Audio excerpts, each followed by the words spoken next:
Okay, so this might be the greatest downgrade in setup YouTube has ever seen. There you go. There's the world record. But the quality is going to be up very soon. I just really want to put as much content on YouTube as possible as fast as I can because really it's just a place where I can just talk about whatever I want. So instead of pre- procrastinating about something I actually want to do, why not just do it even if the quality isn't like the best? But whatever. What I want to say is that as of now, I'm convinced everyone got that one anime that they just can't get tired of. Like they just keep going back to it, like every once in a while, and they never get tired of it. And like uh, that could be like really some of the most straight up dog shit ever, or like the best show ever curated from whatever to the soundtrack to the art style to the overall vibe of the show. And like sometimes it's something you can't even explain to yourself, like, but it at least everyone that is into anime has that one show that they like live for. You know what I mean? I guess that is something that is called a comfort anime. Like I've been seeing the term like not everywhere, but I've seen the term what can I say? But yeah, let's put it in the scenario. Like let's say you had like a fucking bad day or something, and like you come home and your first reflex is to put on like an episode of like let's say Comey Can Communicate, or maybe The Disastrous Life of Saiki K if you're on the more romance or comedy side. Like, ask yourself, where does that even come from, you know? Like, what actually draws me back to those animes, you know? Like, where does that feeling come from, you know? And the first theory could be like, you know, the familiarity, familiar, familiar, predictability, uh the sense of predictability that these shows bring, like you like that makes you feel like you got control over something, you know what I mean? So it's like a safe option to return to every once in a while when you feel like you're not really in a place where you control everything, or whatever, you know what I'm saying? And that's low-key paradoxical because even if you know what's gonna happen, you still get the same feelings like when the story gets tense or whatever. Like I could rewatch, let's say, Nana. I could rewatch Nana or reread Nana a dozen times, and like I would still get fucking mad whenever Ichino's Takumi does anything with his long ass face ass, disproportionate body looking ass. Lame man nigga do some shit, you know what I'm saying? But at the same time, in the same show, I could always like get hyped when I see my boy Sheen get on screen. Like that that nigga is just horror personified. Like he's the greatest horror farmer to ever like get on screen. You know what I'm saying? I mean, look, look. Hold on, I'm gonna edit the thing, in. But like literally, I mean, perfectly tailored suit, hair matched the fit. He went Vivian on the whole fit. Like last month, like a couple months ago, I went to the Vivian store in Paris because I live in Paris, and like the only thing I could afford was my way out. And this, like, I mean, that boy Sheen was real life flexing on us. But moving on from Nana, I can still like laugh about like the same stupid jokes in Psyche K or like Sakamoto Tezuka for those that know. I could also always, you know, get hyped whenever anything happens in Jujutsu Kaisen. Look, I got the poster right here. Where's the I got the mangas right there. Like every time I would watch something about Jujutsu Kaisen, I would always get hyped. And like I could also like let's say in Comey can communicate, I could always like feel something whenever like Comey can manages to like communicate with Tadano. You know what I'm saying? And like that isn't something that is entirely proper to anime, but it really like I can I can I don't think you can see, but right here is a pop up Harry Potter, one of my favorite franchises. But like I can like rewatch Harry Potter every year, like the whole saga, the whole series, and never get tired of it. But the frequency and the rate had how anime just does it correctly. Like it is just insane, really.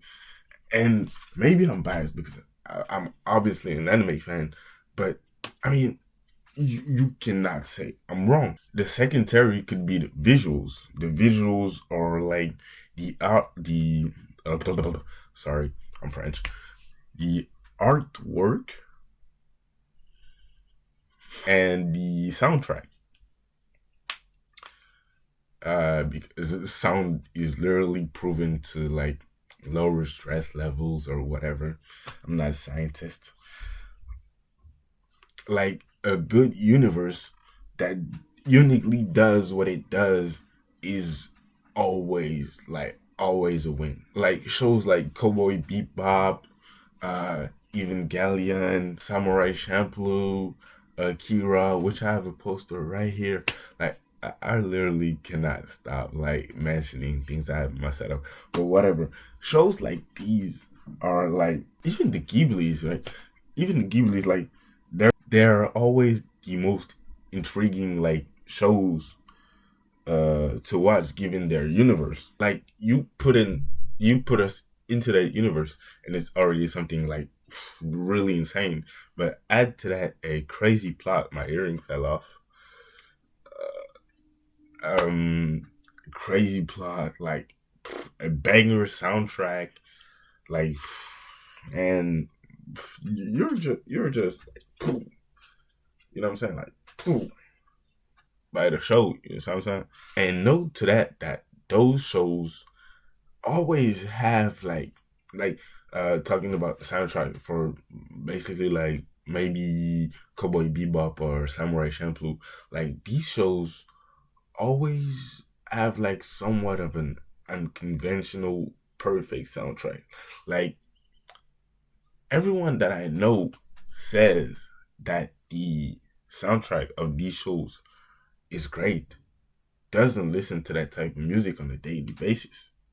But it's always their argument to tell you that the show is great. You see what I'm saying? But yeah, mix all of the qualities of these shows, and there you go. You have your new obsession, and you won't be able to stop talking about it your entire life, and maybe even want to talk about it on YouTube.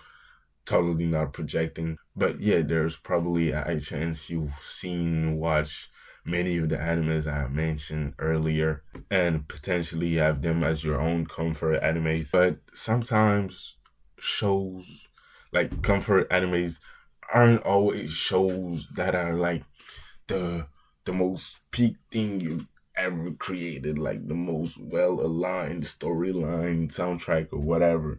Sometimes it's just like something like you feel a deep attachment to like for no reason at all. Like let me think of an example. Like I know this girl, right? This girl watched Romantic Killer, which is I don't know, call it whatever you want. Like she rewatched Romantic Killer 5 times. And I know what you're gonna say. Oh, rewatching a show 5 times isn't that crazy or whatever. But the show is a romantic killer. I'm like, do you even get what I'm saying? But yeah, just to say that sometimes it is just personal. Maybe the show does your favorite anime trope like really well. Maybe it's the repetitive aspect of some jokes that you really find amusing. Maybe it holds a message and it helps you understand it even more. It's maybe something about well-being, or maybe like it helped you like face something that you were struggling with. I'm talking about depression. I've met a lot of people that got their depression cured from animes that they watch. And I don't want to like start a debate or a conversation, like a heated conversation, but I feel like the term depression curing anime is really being thrown around. Like, I mean, I get it that you thought your show was cool and all that, it made you happy and all that, but depression curing is really a strong term. You know what I'm saying? And I think that you really should think about it a little more. But I mean, that's just me. But yeah, maybe it helps you with that, and it's a lot of maybes, but I guess that gives you like a more like tools to think about like why you watch that show so many times. Like if you never thought about it. I mean, I think that this video was made more for me is made more for me because like I don't know, I was thinking about it and decided to wrote it as a YouTube video. But it is really like interesting to think about it because after that I tried making my top five comfort animes because I already got my top five anime of all time, which is should I say it? Like I already made my like top five animes of all time, which is One Piece, Attack on Titan, Code Geass, probably something around the shoujo side, so something like maybe Your Name, and the last one I really need to think about the last one. I've I have some in my mind, but like really the spots are like you know really like the spots are fried over. The spots are fried over. But yeah, uh, what was I saying? I already got like most of my top five, but making the top five comfort anime is a different task. Different task. But yeah, enough me talking. I'm just gonna end the video right here, and you can't do nothing about it because it is my channel.